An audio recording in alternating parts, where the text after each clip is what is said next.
ఇంత తక్కువ డబ్బులకి ఏమొస్తుందమ్మా? ఆహా, మరి ఇందాక నాన్న ఇంటికి తిరిగి వెళ్ళేటప్పుడు నీకు డబ్బులు ఇవ్వపోయాడు కదా, మరెందుకు తీసుకోలేదు?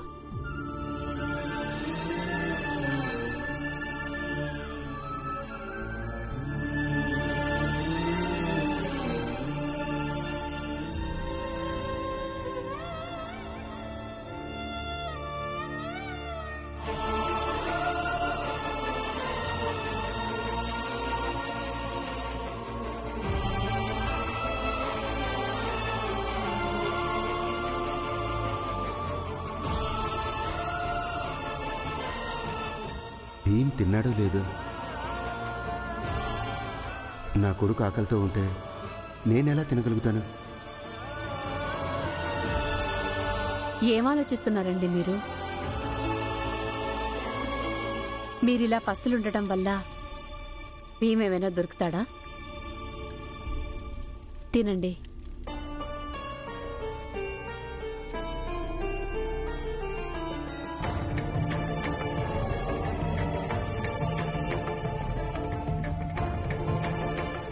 నేనలా బయట చల్లగాల్లో కూర్చొని తింటాను. ఇక్కడ ఉక్కపోతగా ఉంది. నీ ఆరోగ్యం బానే ఉందా? బాగానే ఉంది.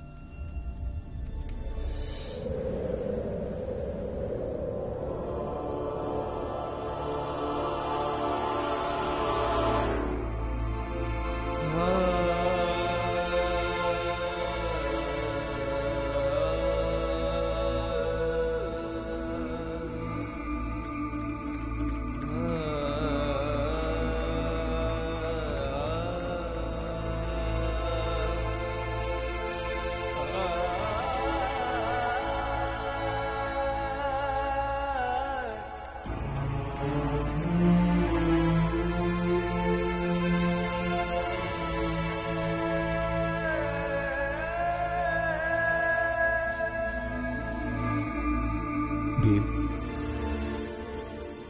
నేను నీకోసం భోజనం తీసుకొచ్చాను, తిను. డబ్బులు తీసుకోలేదు, ఏం పర్లేదు, కానీ భోజనం అయితే తీసుకురావచ్చుగా. ఒక తండ్రి తన కొడుకు కోసం ఈ మాత్రమైనా చేయొచ్చుగా.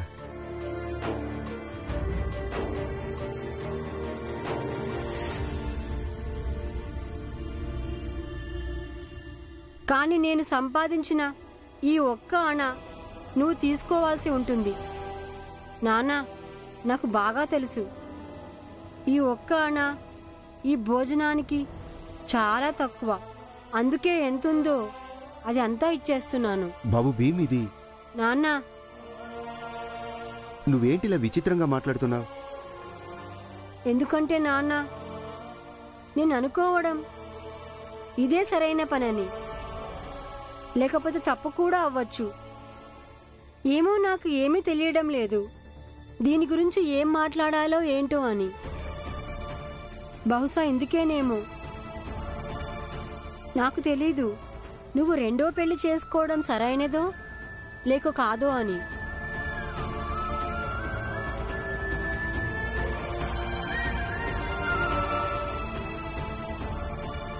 నానా,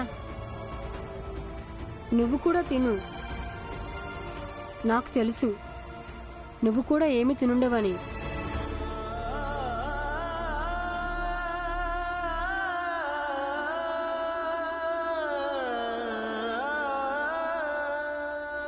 తిను, తిను బాబు.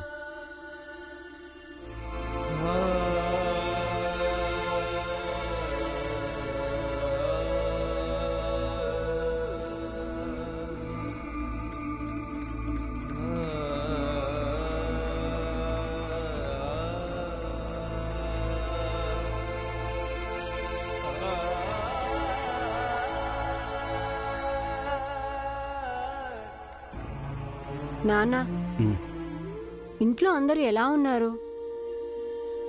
బాగానే ఉన్నారు. కాకపోతే మన ఆనంద్కి ఏమైంది నాన్న? ఆనంద్ అన్నయ్యకి అన్నయ్య ఎక్కడికి వెళ్ళాడు? నాన్న భోజనం చేయడానికి బయటికే వచ్చాడుగా. మరి ఇక్కడ లేడు, ఎక్కడికి వెళ్ళాడు? పాపం నాన్న చాలా బాధపడుతుంటాడు, మన భీమ్ ఇల్లు వదిలి వెళ్ళిపోయాడని. అవును, ఆయనకు అన్నం కూడా తినబుద్ధి అయి ఉండదు.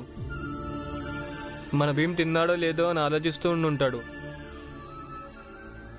బాలా చెప్పింది నిజమే. ఆ అన్నయ్య అందరికంటే ఎక్కువగా భీమ్నే ప్రేమిస్తాడు. నేను చూసేస్తానుండు మీ నాన్న ఎక్కడున్నారు. నేను కూడా మీ వెంట వస్తాను. వద్దులే, నేను చూసేస్తాను. మీరందరూ ఇంట్లోనే ఉండండి.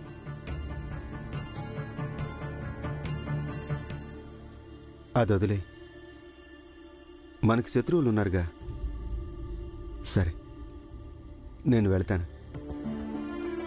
నేను ఇంట్లో ఎవరికీ చెప్పలేదు నేను నీకోసం భోజనం తీసుకెళ్తున్నానని. అందరూ ఎదురు చూస్తుంటారు, కంగారు పడుతూ ఉంటారు. నువ్వు జాగ్రత్తగా ఉండు బాబు. నేను తెల్లారొస్తాను. సరే నాన్న.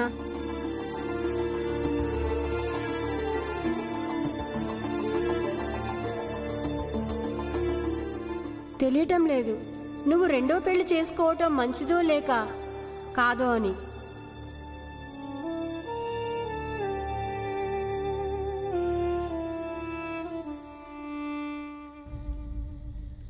బాబు భీమ్, నాకు తెలిసింది. ఈ పెళ్లి చేసుకుని నేను తప్పు చేశాను. కానీ జరగాల్సిన నష్టం జరిగిపోయింది. ఇప్పుడు జీవితాంతం ఇలాగే బతకాల్సి ఉంటుంది.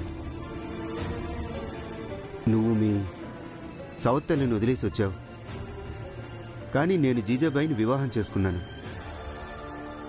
నేను ఆమెను వదిలేయలేను కదా. అయినా భీమ్, తప్పు నీది కూడా ఉంది. నేను నిన్ను అడిగినప్పుడు నేను ఈ పెళ్లి చేసుకోవాలా చేసుకోవద్దా అని నువ్వు నాకు ఖచ్చితంగా ఎందుకు చెప్పలేదు? నాన్న, నువ్వు ఈ పెళ్లి చేసుకోవద్దు అని.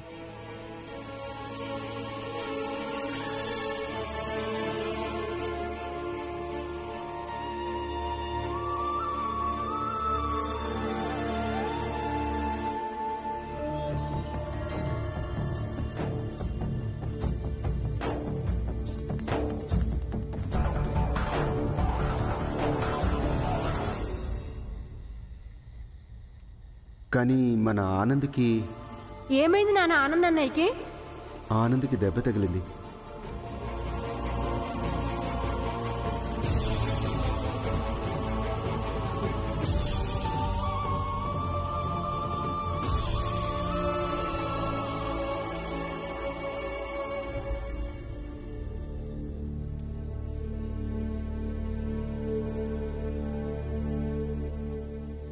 ఏమండి, ఎక్కడికి వెళ్ళారు మీరు? ఎక్కడికి వెళ్ళలేదు, ఇక్కడే ఉన్నా. బహుశా పిల్లలకి మీ గురించి సరిగ్గా తెలియదు అనుకుంటా. నాకేం అర్థం కాలేదు. అసలు నువ్వేమంటున్నావు?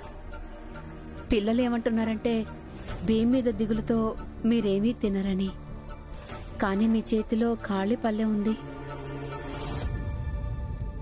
పిల్లల ఆలోచనలకి పెద్దవాళ్ళు చేసే పనులకి చాలాసార్లు పొంతనుండదు. బహుశా అదే 2 తరాల మధ్య అంతరం అయి ఉంటుంది.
ఆనందన్నయ్య, భీమ్, నువ్వేమనుకున్నావు? నువ్వు పెద్ద తెలివైనోడువా? నువ్వు వచ్చి నా తలగాయాన్ని చూసి నా మీద ప్రేమ చూపించి వెళ్ళిపోతావా? భీమ్, ఇప్పుడు నువ్వు వెళ్ళావంటే నేను కాళ్ళు ఇరగొడతాను. ఇదంతా నీ వల్లే జరిగింది. నువ్వు వెళ్ళకపోతే నేను వెతికేవాడిని కాదు. అప్పుడు వాళ్ళు నన్ను ఇలా కొట్టేవాళ్ళు కాదు. సరే, అదంతా వదిలే. నువ్వు మమ్మల్ని వదిలేసి ఎందుకు వెళ్ళిపోయావు?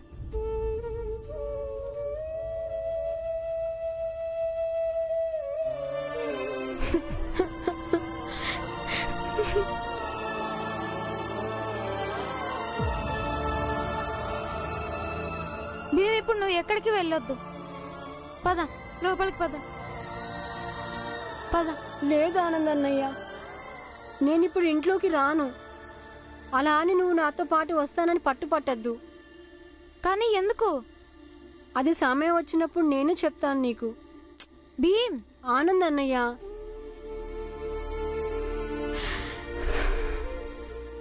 సరే అయితే. ఇంకా నేనేమంటాను? నువ్వు ఎవరి మాట వినావు కదా. కానీ ఆనందన్నయ్య నిన్ను అసలు ఎవరు కొట్టారు?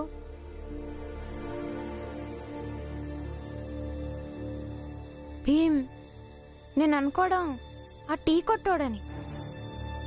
కానీ నేను ఖచ్చితంగా చెప్పలేను భీమ్. అయితే ఆ విషయం చంద్రకళ అత్తే చెప్పగలుగుతుంది. అది నీకెలా తెలుసు? నేను ఎండిపోయిన చెరువు దగ్గరున్నానని నీకు వచ్చి చెప్పింది ఆమె కదా.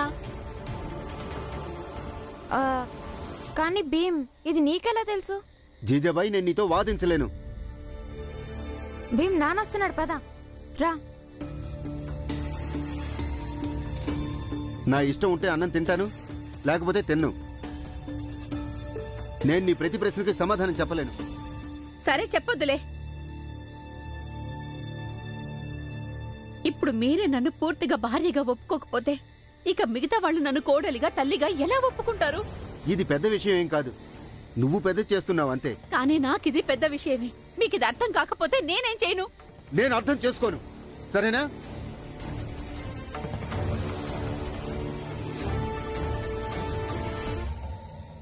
ఆనందన్నయ్య, మనం పూర్తి నిజమేంటో తెలుసుకోవాల్సి ఉంటుంది. నిన్నసలు కొట్టింది ఎవరో. అందుకని నువ్వు ఇప్పుడు ఒక పని చెయ్యాలి. ఏంటి? నువ్వు ఇప్పుడు ఈమె దగ్గరికి వెళ్ళు. వెళ్ళి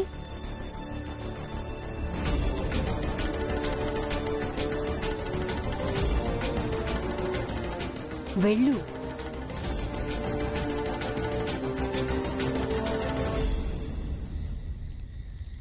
నేను మిమ్మల్ని ఒకటి అడగాలి. వెళ్ళి మీ నాన్నని అడుగు. లేదు, నేను మిమ్మల్ని అడగాలి. ఎందుకంటే ఎవరైతే నాకు చెప్పిందో భీమా చెరువు దగ్గర ఉన్నాడని అమ్మ మీ వదిన. ఇంతకి నువ్వనేదేంటి? నేనేమంటానంటే నన్ను కొట్టించడంలో మీ వదిన హస్తం ఉందని. ఏంటి నువ్వనేది? ఆమెందుకు అలా చేస్తుంది? నాకు అలా అనిపించింది, అందుకే నేను చెప్పాను. ఈరోజు భీమ్ గనక మాతో పాటు ఉంటే 2 నిమిషాల్లో నిజం తెలుసుకునేవాడు. ఇవాళ భీమ్ లేని లోటు బాగా తెలుస్తుంది.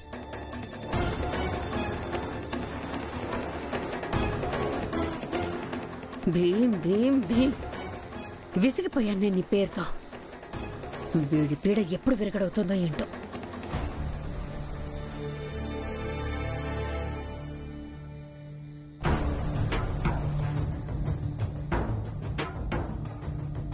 ఆనందన్నయ్య, ఇప్పుడు నువ్వు ఈమెని వెంబడించు. కొన్నిసార్లు చీకట్లో గుడ్డిగా వేసిన బాణం సరిగ్గా వెళ్లి లక్ష్యానికి తగులుతుంది. వెళ్ళు. పద.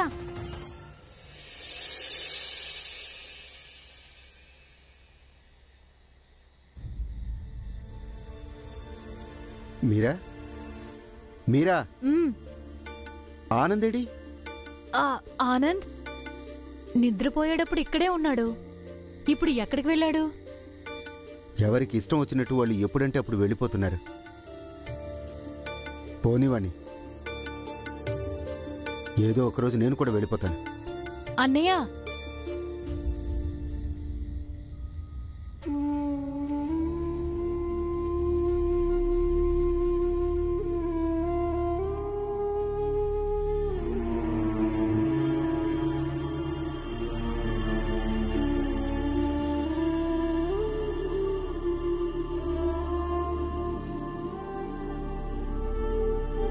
అన్నయ్య, ఎందుకు నువ్వింత బాధపడుతున్నావో?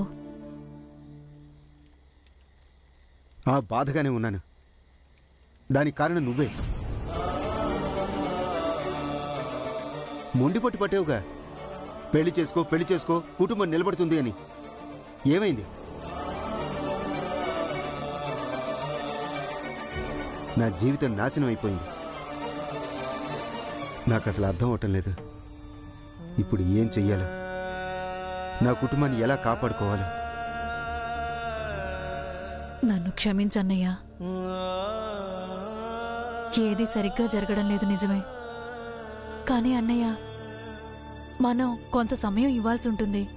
అప్పుడు మెల్లమెల్లగా అంతా చక్కబడుతుంది. ఏంటి చక్కబడేది? నాకేం ఓదార్పు అవసరం లేదు. భీమాబాయి నన్ను ఓదార్చేది కాదు, సమస్యకు పరిష్కారం చెప్పేది. తను పోయిన తర్వాత ఈ ఇంట్లో అలా ఎవరూ లేరు పరిష్కారం చెప్పేవాళ్ళు. అందరూ సమస్యల గురించే మాట్లాడతారు.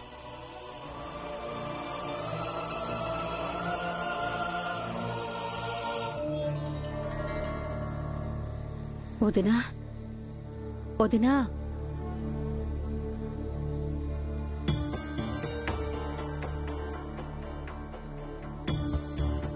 ఏమైంది జీజాబాయ్? ఈ సమయంలో వచ్చావు? అంతా బానే ఉందా? ఆ వదినా, అంతా బాగానే ఉంది, కానీ మీకే సమస్య వచ్చేటట్టుంది. ఏంటి నువ్వనేది? ఏం జరిగింది? వదినా, ఆనంద్ అడుగుతున్నాడు, వాణ్ణి కొట్టించడం వెనుక నీ చేయిగానే ఉందా? వాడు ఇలా కూడా అన్నాడు, ఇప్పుడు గనక భీమ్ ఉండుంటే 2 నిమిషాల్లో నేరస్తుని పట్టుకునేవాడట. కానీ ఇది నువ్వు నన్నెందుకు అడుగుతున్నావు? నేను ఊరికనే అడుగుతున్నాను వదినా. ఆనంద్ని కొట్టించటంలో నీ ప్రమేయం ఏమైనా ఉందా? ఏం మాట్లాడుతున్నావు నువ్వు? వదినా, నువ్వు నాకు నిజం చెప్పు దయచేసి. దాన్ని బట్టి నేను పరిస్థితిని చక్కదిద్దగలను.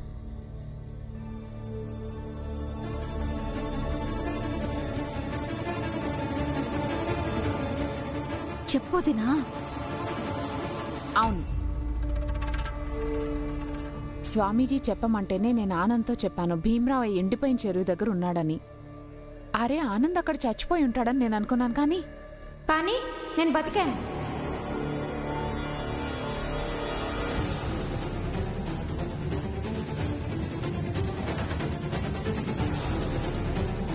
ఇక మీ ఇద్దరు బండారం బయటపడింది.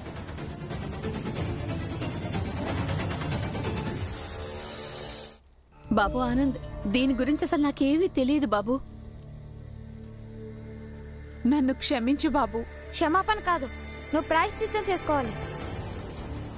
జరిగిన నిజం రేపు పోలీస్ కెప్టెన్ ముందు చెప్పాలి. నువ్వు నన్ను ఎవరు కొట్టారో, ఎవరు చెప్పడం వల్ల నువ్వు ఇదంతా చేసావో. వద్దు బాబు, వాళ్ళు చాలా బలవంతులు, ఇంకా చాలా దుర్మార్గులు. నేను ఒకవేళ వాళ్ళకి వ్యతిరేకంగా చెప్తే నా భర్తని, నా పిల్లల్ని ప్రశాంతంగా బతకనివ్వరు బాబు వాళ్ళు. చూడు ఆనంద్, నీకిలా జరగడం మంచిది కాదు నిజమే, కానీ ఇప్పుడు మనం తర్వాత జరగాల్సింది ఆలోచించాలి. వదిన తరపున నేను కూడా నిన్ను క్షమించమని అడుగుతున్నాను. లేదు, ఈమె రేపు ఉదయం మొత్తం నిజం చెప్పి తీరాలి. నన్నెవరు కొట్టారో అప్పుడే నేను ఆ మనిషిని జైలుకి పంపించగలను. నిజానికి ఈమె మీకు సొంతదని కూడా కాదు. అయినా కూడా మీరు ఈమె కుటుంబ సభ్యులకి ప్రమాదం అని ఇంత కంగారు పడుతున్నారు. మరి భీమ్ నా తమ్ముడు, సొంత తమ్ముడు, ఒకటే రక్తం. మీరు వాడిని ఎంత ఇబ్బంది పెట్టారు. వాడు ఇల్లు వదిలిపెట్టి వెళ్ళిపోయాడు.